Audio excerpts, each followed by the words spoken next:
r/Nosleep. Posted by you/ChristianWallis. If you ever get a chance to explore an abandoned school, whatever you do, don't feed the students. There are some cons to being the only person who lives in walking distance of the school I teach. Every single time the alarm goes off or someone forgets to lock, I'm called in, and at times I feel like this has become more of a custodial job than anything. It's gotten so bad the school had a silent alarm installed years ago, and just to add insult to injury they routed it to my phone. Of course, the head tends to call me up to make sure I'm on my way, just in case. "Just have a quick little walk around," Mrs. Wers says to me over the phone, "just make sure some of the kids haven't tried breaking into the pool again. It'd be awful if something happened." Right, yeah, except it never is a just quick little walk around. There's always something to keep you lingering, some noise that needs investigating, some mess that can't be left for kids to find. In the day that school is nothing but a shrine to the banal and mediocre. The walls are plastered with kitschy GCSE art of local beaches, bronze awards in athletics, and cardboard thermometers used to count the hundreds of dollars we've raised to stave off cancer or the apocalypse. With light streaming in and the halls buzzing with running children, it's nothing but another part of the world whistling through space with fuck all to do except keep busy. But it's different in the dark, or perhaps just when it's empty. Maybe it's because I see it so alive and full of activity in the day. There's something innately unsettling about a place only recently emptied of life. Perhaps there's a lingering body heat in the air, or a scent too subtle for the conscious mind to register, something that tells you that 1,000 eyes have looked away from this place and now it exists outside of anyone's notice but yours.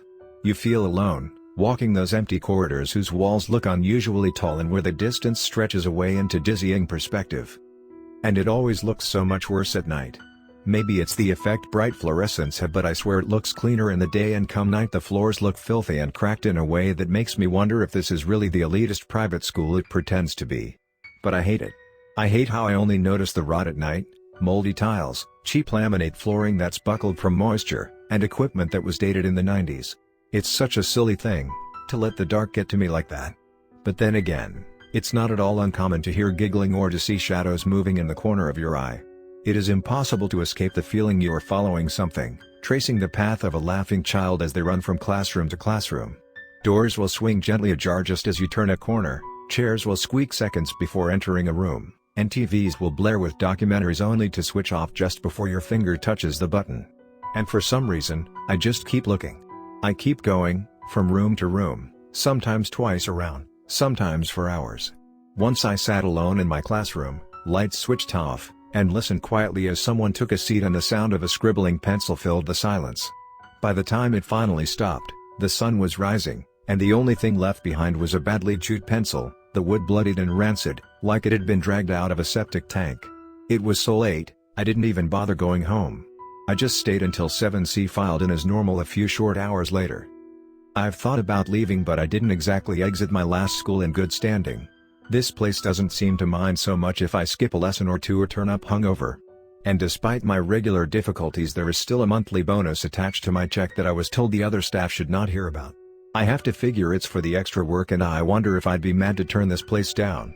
I know with some certainty that if I ever told Mrs. Wers I couldn't check in on the school, I wouldn't keep my job for much longer, and I can't help but wonder if I'm the butt of some big joke. Sometimes I find myself going there even without being called. From my house I can see the chemistry lab, which is a large glass building that's freezing in winter and scalding in summer. It's all windows, and on a bright night I can see people moving around in it.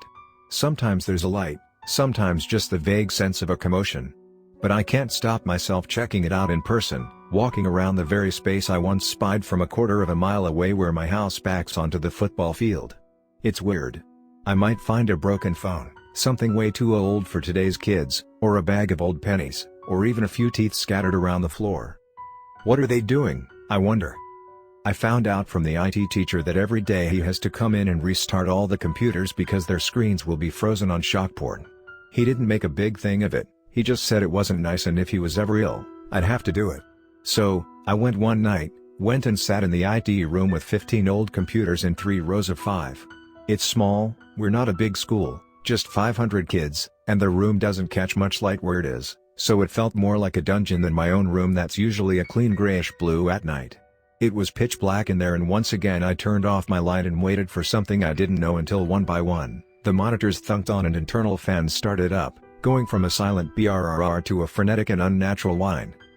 I felt a kind of panic, something I attributed to the surprising volume of the computers and the epileptic side of the monitor's glitchy flashing.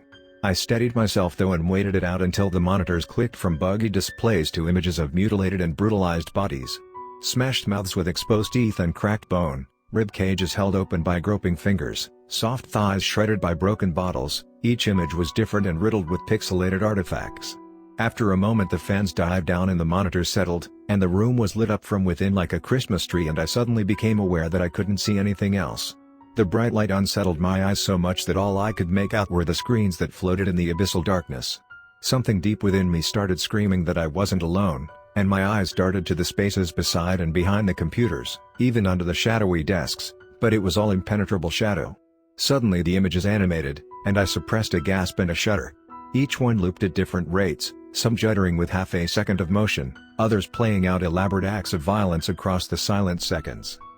I turned my torch on and tried to force myself to move but didn't even manage to take a step. The door I'd entered from, the one I'd firmly closed before settling down, was open, and tar-black footprints led into the computer room and stopped by one of the computers. I shone the light down a fraction to see beneath the desk, and I found myself wondering if there had been a glimmer of motion as I moved the light, as if something had retreated from the beam. A few pale fingers? A scrap of fabric? Or the tip of someone's foot? My mind was racing, and I was paralyzed with fear, and in the end, I simply waited it out until the sun rose and the room lit up naturally. It took hours, and those hours were not silent. Whoever was in there with me was sobbing quietly, their muffled cries ebbing with the changing of the gore-streaked monitors. God, it's strange to say, but over time those images didn't look so pixelated, and for the very last hour I swore I wasn't looking through a screen at all. It really was like standing around 15 windows looking into torture cells. It wasn't about clarity, there was a sense of depth you just don't get from a computer. There were hours of unbridled suffering, assaults, torture, sadism. Groups of people laughing at a shivering victim who was left to pick glass out of their body. The gleeful joy and humiliation, in the power of what a gun can do to the human body and its owner. It all blurred together into a moving montage, and at times I wonder how much of what I remember I actually saw. By the time I was ready to turn the monitors off I was pale and shaking, and my face was streaked with tears. The footprints had disappeared in the light, but I couldn't bring myself to check the desk where they'd led. I merely thumbed the off switch on each computer before hurrying out like a child afraid of the dark. It'd be a lie to say the things here make me drink. I've always had a problem. But it was different before. I was prone to bad bouts of drunkenness for most of my life, but I might spend months, even years, reasonably sober. I either didn't drink, or I drank a lot. It's just that when I went off the deep end, I went in head first and wouldn't resurface until I was dragged kicking and screaming out of the pool. But now, I drink every day. I keep a flask on me, just to take the edge off. It makes things a little fuzzy, makes the kids funnier, makes the staff friendlier, makes me a better liar. I wake up in the school some nights, unsure of how I got there or if I ever even left. Sometimes I open my eyes and don't even know if I'm awake or asleep or alive or dead because there's just blackness. Only the cold feel of the tiles beneath my shirt and my hands lets me know where I am. In the distance a door will groan as it swings open, I might hear the shuffle of a few chairs, or the barely suppressed whispers of a fleeting presence. And I lie there, ears pricked to these sounds, and I wonder if I even really hear them at all or if I'm just going mad. But I wait for the sun and for my eyes to see again, and I find myself lying on the floor of my classroom with the desks piled up high around me, and I find it hard to answer anything except yes to that question. Once I awoke with an old pencil case in my hand, a faded Space Jam logo on the gel plastic front. It was coated with dust and stuffed full of long dead felt tip pens. The weight of it in my hands stole some of the dreamlike haze away from my mind, and I grabbed my phone for light to check where I was. I sat up in the middle of my classroom and steadied myself while I studied the strange object in my hand. It was 3 a.m., the school's distant halls buzzed with an uneasy silence, and I pulled myself up to go looking around. For what, I didn't know, but the strange case in my hand gave me an unusual sense of purpose, and I searched until I found a loose ceiling tile in the assembly hall, the height of which is easily 30 feet. I might have been inclined to leave it, especially after I turned on the lights and found myself staring at the distant corners as if firm in the knowledge that I wasn't alone. But there was no giggling in the air tonight, nor squeaking chairs or anything else. It felt as if the school itself was holding its breath, and I dragged out the enormous stepladder used by maintenance and began my shaky ascent. God, even now I wonder how I found the courage. I'm terrified of heights, but I climbed up anyway until my fingertips could reach out and gently push the tile further away. A flurry of empty crisp wrappers and crumpled paper fell out and I clutched the stepladder with white knuckles and wide eyes as my startled reaction sent it wobbling side to side. When it finally settled back onto all four legs, I breathed a sigh of relief and rapidly began descending, feeling only some mild sense of safety when my feet were back on the ground. I knew the ceiling was too lightweight for anyone to actually be up there, and yet I stared at the small pile of rubbish with a worrying sense of unease. The food was ancient, the paper covered with felt-tip drawings, and I found a dried-up pen that matched the others in the pencil case. More than that though, there was a stench that emanated from the pile that made me think of desperation and neglect. And amongst the rubbish was a plastic bag with bottles of unhealthy-looking piss, and a wet rag that looked like it had been pulling toilet duty for quite a while. When I finally turned my attention back to my surroundings, I saw I was not alone. From the size of him, I'd say he was around 13 and he had somehow approached me without me hearing or seeing him, stopping only when he was a few meters away where he crouched low to the floor and swayed from side to side. He looked like an animal, certainly feral in the way he moved, but it wasn't his demeanor that made me cry out. It was the gaping hole where his face should have been, the skull caved in like a hollowed-out egg. His remaining skin was pockmarked and lesioned, and it took me a moment to register that he was naked. He was waiting for something, though I didn't know what. I tried to take a step towards the nearest door, but he took one too. He knew where I was, that much was clear if I couldn't quite figure out how. I considered shining my torch straight at him given that the faraway ceiling lights made the hole in his head pure shadow. But there was a faint impression of wriggling amidst the darkness that made my stomach churn, and I had no idea how this thing would even react to the stimulation.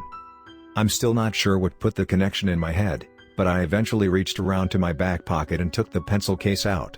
The boy started gibbering at the sight of it, and I cringed at the realization the wet excited sound was coming from his cave-like skull, but I slid the case across the floor anyway. He snatched it up eagerly and immediately ran to the nearest wall where he scaled it with the wet sound of a gecko running up glass. With one final flourish, he stuck to the ceiling and slithered behind the loose ceiling tile like a spider. After a few seconds the tile shunted back into place, and it looked like nothing had ever happened. Some of the kids, I think, know more than they're letting on. They're not difficult kids, most of them are quite smart. This place pumps out Oxbridge candidates like crazy and the parents pay big fees to help smooth things over when stuff goes wrong. Suicides and runaway aren't uncommon, but we're always told it's a consequence of pressure, ambition, social difficulties, so on. So now we hand out questionnaires twice a year to ask our students about stress, the reteacher doubles as a counselor, PFFT, and we have a mental health awareness day every October, but it has never sat right with me to act like the two things are related. James Kinsberg, for example, went missing a few years back. He was a rugby player who wanted to study medicine, and rumors were he could even be looking at a contract to play under 21s for a local team. He was a big strong boy and yet one day I found myself trying to drag him out of the pool, half conscious. In the moment you just think, oh shit, a student is drowning, and in my head my students are all kids, you see? But it was only after I dragged him out that I found myself wondering how the hell he'd found himself in trouble. He looked like he could wrestle an orca and win, but there he was on the floor, shivering and sputtering water out of his mouth. When I looked back at the pool there was a kind of moment of recognition. I'm not sure what, exactly. Just a dimming of the overhead lights, a muted silence, a tinny laugh I could not place amidst the gaggle of kids who crowded around us. But I looked back at James and wondered if he'd run into any real trouble at all, because the look in his eye wasn't one of someone who'd nearly drowned, but instead of someone who didn't care. He made me think of myself, lying there on my classroom floor in total darkness. And that was how we'd found him. It had all started with screaming and shouting, and I ran over from the bleachers where I was acting as substitute for the lesson only to see him pale and blue, lying down at the bottom of the pool. He didn't resist when I dove in and hauled him up, but it was like he wasn't really there, like the lights were on but nobody was home. When he went missing, I extended my rounds to include the pool. It's a huge warehouse of a room and the water paints pretty lights on the walls, even in the dark since the roof is mostly glass panes. But I don't like it, the bleachers all in a neat row with scaffolding behind to make strange shadows. And the damn filters bang every few seconds from water that churns and makes odd shapes of the tiles beneath the waves. When I first dove in to save him, I opened my eyes underwater for just a few seconds and got the strangest sense something hideous was nearby, but the pool wasn't empty, and it could have been anything. But a few times, in the night, I have seen something slithering out of sight as I walk around the water's edge. It isn't human, I think. although I have, on occasion, seen the faceless boy standing at the bottom of the water with eerie stillness. But I don't think it was him that James saw. I think it was something else, something that looks like a mass of hair drifting in a current, something that effortlessly pushes itself from shadow to shadow. Something that, occasionally, slaps its way onto dry land and watches me from behind the bleachers as I check the perimeter. I don't know where it lives, God knows it can't be in the water all the time. But when I confronted James and asked him what he saw, he told me only that it wasn't going to leave him alone, not now, not ever. And a few weeks later he went missing while out for a jog along the beach. When they found him, he'd been hollowed out and stuffed into a storm drain like an inside-out gym sock. "It'll eat you," he said, but that was all he ever offered me. We all acted like he'd committed suicide from the pressure, even as the rumors filled the school. How could the two things possibly be linked? I saw the photos of what happened to him, even the police said it'd be treated as a murder. It was almost like the school knew the part it played in his death, so we all played along to the facade that he was just another promising kid lost to the difficulties of adolescence. But he knew clearly what was going to happen to him. I saw that much in his eyes. That's why he laid there on the floor, that's why he wanted to drown.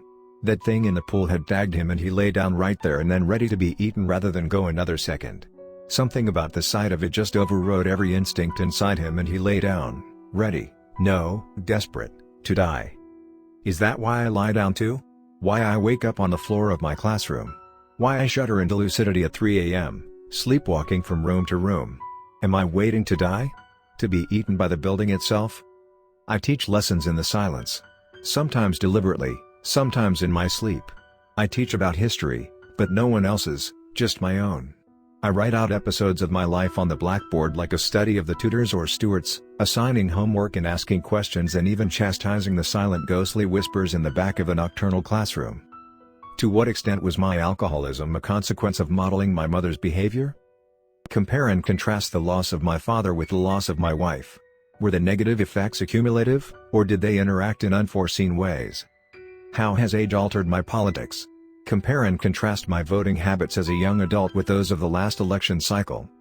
One day I came to in the darkness, half remembering a lesson on the role music played in my adolescent identity, and instead of continuing I asked an instinctual question that surprised even myself. "Why do I do this?" I said, my voice unnaturally loud and clear in the silence. One by one the shadowy chairs scraped back as the unseen students rose and ghostly footsteps filled the room as they filed out. "Lesson over," I muttered as I was filled with a deep despairing loneliness that made me realize just how brittle that truly is. Lately I've started getting things mixed up.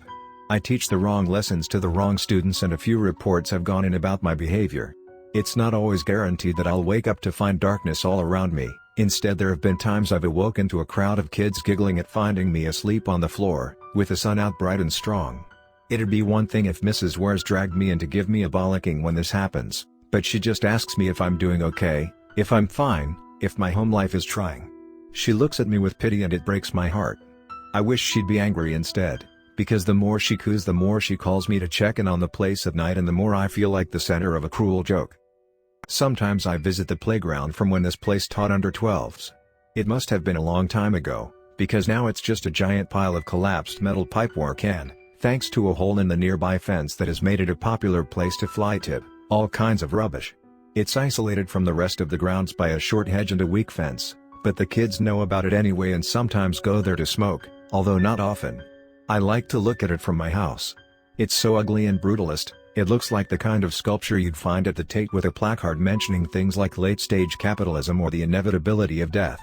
Whatever it is, I watch it and listen to it, and occasionally visit it in person. I swear the pile changes, sometimes even just between blinks of the eye. I've pulled out bloody axes and bike chains, pointed knives with clumps of hair and matted gore along the edge, tricycles smashed to pieces with bits of headlight in the spokes. All these things make me feel queasy in the stomach.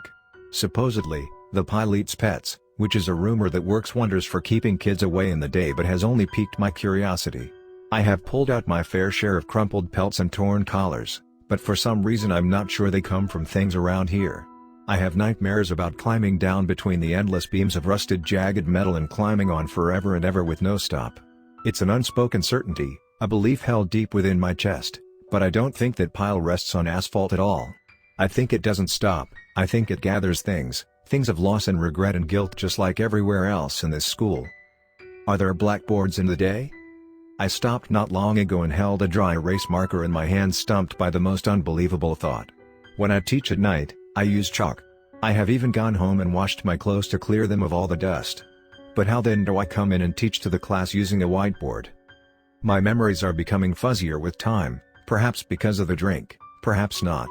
Sometimes I think back to my experience in the computer lab and my finger is pushing the heavy button of a clunky CRT monitor. Sometimes I simply depress the dainty touchscreen button of a modern LCD. Which one was it, exactly? Could it be both? Might it have happened more than once?